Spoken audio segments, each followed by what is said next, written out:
बिस्मिल्लाहिर्रहमानिर्रहीम। मैं शाहिद महमूद एडवोकेट हाज़िर खिदमत है। आजकल जो ख़बरों की ज़ीनत बना हुआ है नो कॉन्फिडेंस मोशन, उसकी बाबत जो relevant article of the constitution है वो हमारी डिस्कशन का हिस्सा रहेंगे और इसको समझने की कोशिश करेंगे कि कॉन्स्टिट्यूशन क्या कहता है। हमारा हरगिज़ मकसद नहीं है कि किसी के एक्ट को आर्ग्यू करें, किसी के एक्ट पे अपना ओपिनियन दें। हमने सिर्फ़ और सिर्फ कॉन्स्टिट्यूशन की जो वर्डिंग है उसको समझने की कोशिश करनी है और ये समझने की कोशिश करनी है कि ऑनरेबल सुप्रीम कोर्ट में जो सुओ मोटो एक्शन चल रहा है संडे को और आज भी उसकी हियरिंग है 1 बजे के बाद, उसकी एज़ पर कॉन्स्टिट्यूशन फेट क्या होगी। तो सबसे पहले हम देखते हैं कि जब नो कॉन्फिडेंस मोशन पेश होता है तो उस पे एक डिक्लेरेशन, एक अपना फाइंडिंग डिप्टी स्पीकर साहब देते हैं और उसमें वो आर्टिकल 5 उसका सब आर्टिकल 1 का रेफरेंस देते हैं। आर्टिकल 5 सब आर्टिकल 1 को हम देखते हैं क्या कहता है। आर्टिकल 5 कहता है loyalty to state and obedience to the constitution and law. Loyalty to state is the basic duty of every citizen. 5 का सब आर्टिकल 1 ये है कि हर सिटीज़न की ज़िम्मेदारी है कि वो अपनी स्टेट के साथ लॉयल रहे। अब जो no motion confidence turn down किया गया, उसको रिजेक्ट किया गया, उसमें ये डिप्टी स्पीकर साहब ने इन अदर वर्ड ये होल्ड कर दिया कि नो कॉन्फिडेंस मोशन जिन लोगों ने पेश किया है they are not loyal with the state. अब अगर इसको 5(2) को पढ़ें तो उसमें लिखा है obedience to the constitution and law is inviolable obligation of every citizen wherever he may be and of every other person for time being within Pakistan। अगर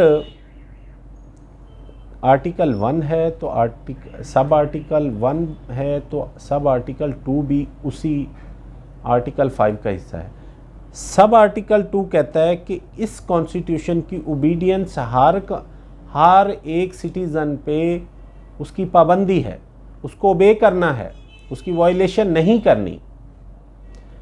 इन केस अगर कोई वायलेट करता है तो आर्टिकल 6 इन्वोक हो जाता है। Article 6 हम हर डिबेट में सुनते हैं कि आर्टिकल 6 इन पे लगेगा, आर्टिकल 6 इन पे लगेगा। 5 के बाद हम देखते हैं कि आर्टिकल 6 है क्या। आर्टिकल 6 हाई टेररिज्म है, उसका article 1 any person who abrogates or subvert or suspend or hold in abeyance or attempt or conspire to abrogate or subvert or suspend or hold in abeyance the constitution by use of force or show of force or by any other unconstitutional means shall be guilty of high terrorism.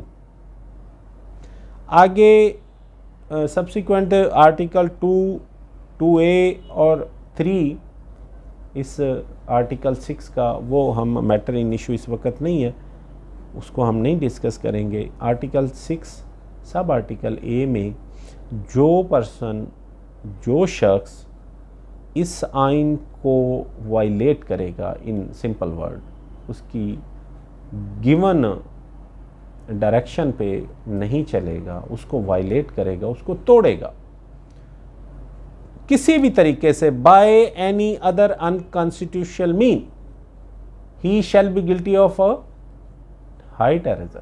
अब इसकी punishment क्या है वो determined है, वो matter in issue नहीं है, तो वो हम इसको डिस्कस नहीं करते। अब ऑनरेबल सुप्रीम कोर्ट में जो मैटर पेंडिंग है उसमें ऑनरेबल सुप्रीम कोर्ट के मैटर सब जुडिस है, तो इसमें हम अपनी ओपिनियन नहीं देने वाले, गो हम अपनी एक ओपिनियन रखते हैं। लेकिन ऑनरेबल सुप्रीम कोर्ट में ये मैटर पेंडिंग है कि जब नो कॉन्फिडेंस मोशन आ गया तो उस नो कॉन्फिडेंस मोशन को क्या स्पीकर इस ग्राउंड पे कि एक फॉरेन गवर्नमेंट ने एम्बेसी को कुछ मैसेज दिया और वो मैसेज थ्रू लेटर वज़ीर आज़म पाकिस्तान के पास आया, तो क्या इस लेटर को अपोजिशन, मुत्तहिदा अपोजिशन के साथ जोड़ के आर्टिकल 5 सब आर्टिकल 1 की एम्बिट में लाया जा सकता है? दूसरा कि जब नो कॉन्फिडेंस मोशन पेंडिंग है, अगर इसका एक फर्स्ट इशू है कि क्या इसको डिप्टी स्पीकर साहब टर्न डाउन कर सकते हैं on the ground 5 sub article 1 पे loyalty to the state is the basic duty of every citizen, तो क्या इसको रिजेक्ट करने के बाद जितनी मुत्तहिदा अपोजिशन है वो declared by the deputy speaker that they are not loyal to the state? ये बड़ा अहम क्वेश्चन है। ये सिंपल इतना क्वेश्चन नहीं है कि आपने नो कॉन्फिडेंस मोशन रिजेक्ट कर दिया, ये क्वेश्चन नहीं है। द क्वेश्चन इज कि आपने डिक्लेरेशन दे दी कि they all are not loyal to the state, तो इसके not loyal to the state पे आपने एक डिक्लेरेशन दे दी बगैर हियरिंग के, बगैर नोटिस के आपने एक वर्डिक्ट पास कर दिया, this is against the law. और इसमें आर्टिकल 2A में स्पेसिफिकली मेंशन है, हम 2A भी देख लेते हैं। Article 2A of the constitution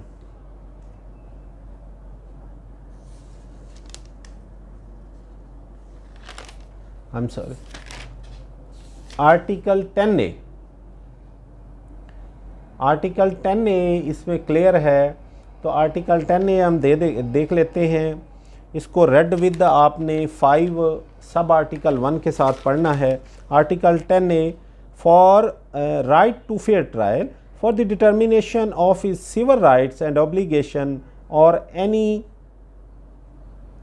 in any criminal charge against him, a person shall be entitled to a fair trial and due process.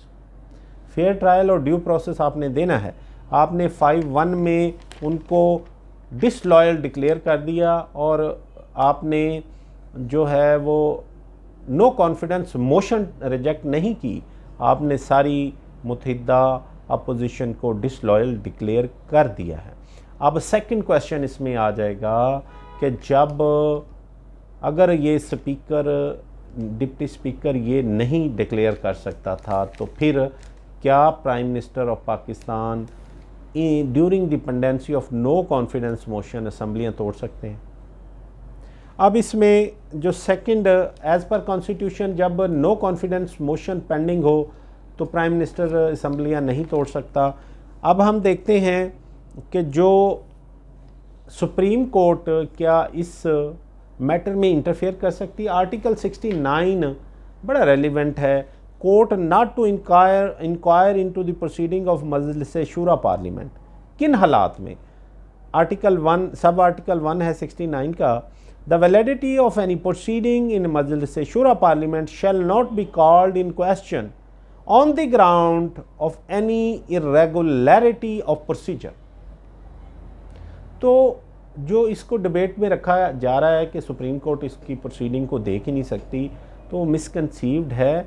इसमें जो आर्टिकल 69 सब आर्टिकल 1 है उसमें सिर्फ इतना कदगन लगाया गया है कि अगर कोई इरेगुलरिटी है प्रोसीडिंग में तो वो कोर्ट उस इरेगुलरिटी की वजह से इंटरफेयर नहीं कर सकती। दोबारा पढ़ते हैं, the validity of any proceeding in Majlis Shoora parliament shall not be called in question on the ground of any irregularity of procedure। अगर प्रोसीजर जो प्रोवाइडेड है कोई प्रोसीडिंग कंडक्ट करने का पार्लियामेंट में, अगर उस प्रोसीजर में कोई इरेगुलरिटी हो जाए तो उस इरेगुलरिटी की बेस पे वो प्रोसीडिंग किसी भी कोर्ट में चैलेंज नहीं हो सकती। यहाँ ये सवाल नहीं है, यहाँ प्रोसीडिंग कोई भी प्रोसीजर, कोई भी जो है इरेगुलरिटी, यहाँ ये क्वेश्चन नहीं है। यहाँ ये क्वेश्चन है कि क्या डिप्टी स्पीकर साहब अपनी declaration with regard to article 5 sub article 1 के तहत without the hearing of the party दे सकते हैं या नहीं? क्या बतौर मजिस्ट्रेट जुडिशियल ऑफिसर वो किसी को डिसलॉयल डिक्लेयर कर सकते हैं या नहीं? क्या दौरान pendency of no confidence motion prime minister assembly dissolve कर सकता है या नहीं? 69 में ऐसी कोई कदगन नहीं है। Supreme court is the competent court of jurisdiction. जहाँ पे लॉ ने रिस्टेन ना किया हो वो लॉ की इंटरप्रिटेशन कर सकती है और उसमें as per the constitution judgement दे सकती है। आज तक के लिए इतना ही। मैं शाहिद महमूद एडवोकेट को इजाज़त दीजिए। इस चैनल को सब्सक्राइब कीजिए, अपनी कीमती आरा से हमें आगाह कीजिए। Thank you very much. Allah.